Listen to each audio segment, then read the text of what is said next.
और मैं भी बताता हूँ कि भाई कोई लोग समझते हैं कि यहाँ से उतनी दूर से यहाँ तक आया, लेकिन हमारा गुरुदेवन जो ज्ञान है, गुरुदेवन जो प्रचार है वो सब तक पहुँचना चाहिए।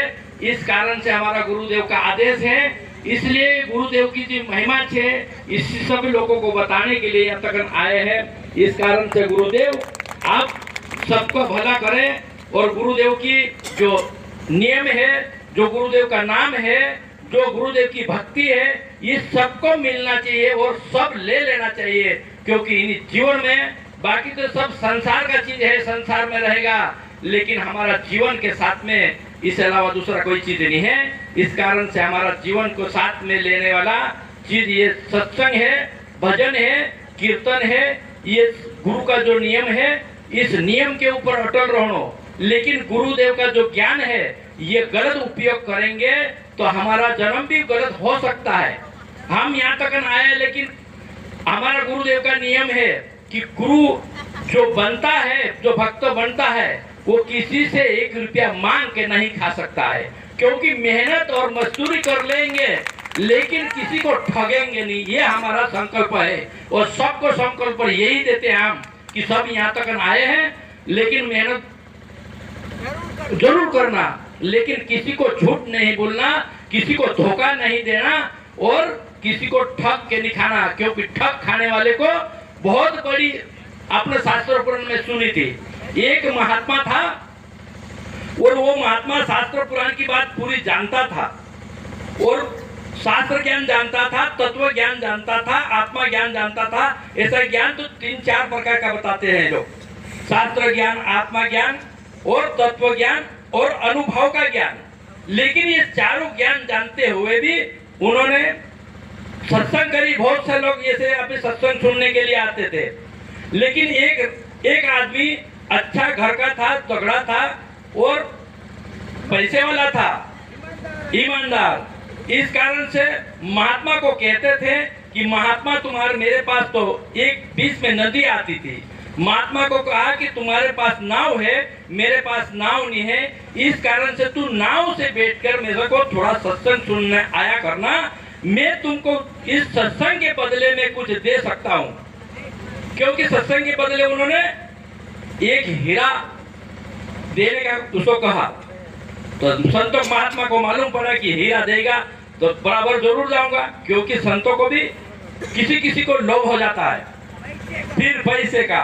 इस कारण से इन पैसे का लोभ होता है, इनकी हालत क्या होती है इसके बारे में मैं कुछ बता रहा हूँ। फिर उन्होंने सुनाने जाना वहां पे, और एक हीरा दे देना, लेके आ जाना। दूसरे दिन और नाव लेके जाना और उसको सत्संग भजन सब सुनाना, फिर और हीरा देते हैं तो लेके आ जाना।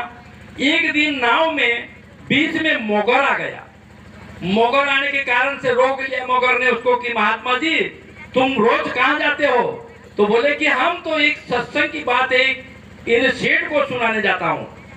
तो सेठ को तो रोज सुना सका तू, लेकिन एक दिन मेरे को भी थोड़ी बहुत सत्संग की बात सुना दे तो मेरा भी जीवन कल्याण हो जाएगा। तो उसने बोला कि भाई सत्संग की बात, महात्मा ने सुना कि मैं मोगर को सत्संग की बात सुना के मेरे को क्या मिलेगा, मैं वहां सेठ के पास जाता तो मेरे को बहुत सारा चीज हीरा देते हैं, वो देंगे। तो मोगर ने करा कोशिश, लेकिन उसने नहीं बोल दिया। लेकिन मोगर ने एक सोने की चेन बता दी कि मैं अगर मेरे को सत्संग सुनाएगा तो मैं तुमको एक सोने की चेन दूंगा। महात्मा के मन में आ गया कि नहीं नहीं यार, वहां हीरा से ये चेन जरा थोड़ी बड़ी लग रही है, इस कारण को यहाँ सुनाना जरूरी है। फिर उसने वहां पे सुनाना चालू करा, मोगर को सत्संग की बात खूब सुनाई और शाम को एक चेन लेके चले गया। दूसरे दिन आया और सत्संग की बात सुनाई और चेन दिया। मोगर ने आखिर में कहा कि भाई मैं अब बूढ़ा हो गया हूँ, मेरे को यहाँ से त्रिवेणी तक तो जाना है, त्रिवेणी तक यहाँ से मैं पहुंच नहीं सकता, लेकिन अगर तू मेरे को यहाँ से त्रिवेणी छोड़ दे तो बड़ी खुशी वाली होगी बात, और तेरे को मैं एक मटका भर के सोने का मुद्रा दूंगा। तो इन्होंने सत्संग की संतों ने सुन लिया कि भाई वो तो लव में आ गया, लालच में आ गया, चलो ठीक है। मोगर को एक नाव के पीछे बांध के त्रिवेणी में ले जाके छोड़ दिया। छोड़ने के बाद इसने एक मटका सोने का मुद्रा दिया, और दिया तो फिर ले लिया, चल दिया। लेकिन इतना सारा सोना दिया है तो पीछे भी जरा मुड़ के तो देख लूं एक बार मोगर को। तो पीछे मुड़ के देखा तो मोगर ने खूब हंसा उसको देख के। तो इनका मन में लगे कि मेरे को देख के यार मोगर अभी हंसा क्यों, इस हंसने की कारण क्या है। उन्होंने पूछा कि हंसने की कारण क्या है भाई। तो मोगर ने बोला कि हंसने की कारण तेरे को एक नदी के किनारे धोबी है, वो कपड़ा धो रहा है, वो बता सकता है। तो वो बोले कि मैं तो बहुत बड़ा संत हूँ, धोबी के पास जाके क्यों पूछूं। लेकिन उन्होंने मोगर ने कहा धोबी को नहीं पूछना, धोबी को गधे को पूछना है तेरे को, क्योंकि वो क्यों हंसा, हंसने का कारण वो दे बता सकता है। लेकिन संत घर गया, घर जाने के बाद फिर मन में वही विचार कि भाई मोगर हंसा तो क्यों हंसा। तो अब और ऐसी बात मिलना नहीं है, मिलेंगे तो धोबी के गधे के पास मिलेंगी। धोबी के गधे के पास गया और उससे पूछा कि भाई तू ये मोगर ने मेरे के ऊपर क्यों हंसा। तो उन्होंने कहा कि भाई ये इसलिए हंसा है कि मैं भी पहले संत था खूब बड़ा, लेकिन मेरा संतन जो ज्ञान था गुरु का वो मैंने किसी मोल बांटा किसी को, और किसी को ऊपर लालच में आकर कई चीज में लेने के बाद देता था। इस कारण से मैं आज गधा बना हूं।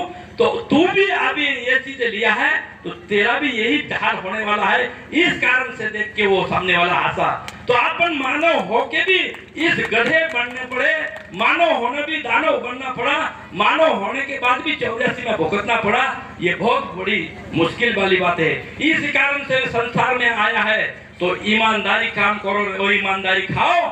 अभी ये कोई गलत चीज उपयोग करने का नहीं है। इसीलिए संतों ने जो गुरु हमारा वन सिंह बाबा गरीब इंसान था, अनपढ़ था, और हमें भी एक अनपढ़ इंसान हूँ, मैं कोई पढ़ा लिखा नहीं हूँ, मैं भी अंगूठा टेक हूँ, ना तो मेरे को शास्त्र की बात आती है, ना तो मैं कोई पुस्तक में, ना स्कूल में गया अभी तक। लेकिन गुरु वन सिंह बाबा ने मेरे को दिखाया है।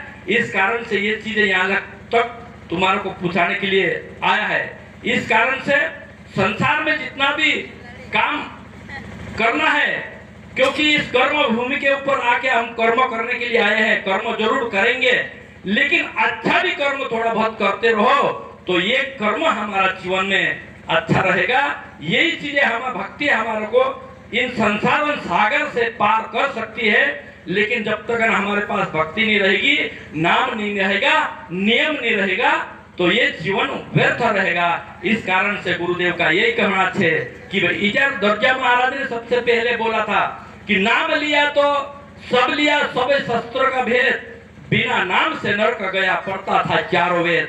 गुरुदेव का जो उसने नाम लिया तो सभी लिया, मतलब नाम अगर गुरुदेव ने जो नाम दान देते हैं वो लिया तो सब चीज अपने पास हो गया। लेकिन गुरुदेव ने जो नाम नहीं लिया, यानी पढ़ता था चारों वेद, तो कई मिलों की नाम लिया तो सभी लिया, सभी शास्त्र भेद, मतलब सारा शास्त्र का भेद भी जानने के बाद भी अगर गुरु जो नाम नहीं है तो फिर अपन को नरक जाना पड़ेगा। ऐसा ये संत बोल रहा है, ये संत की भाषा है।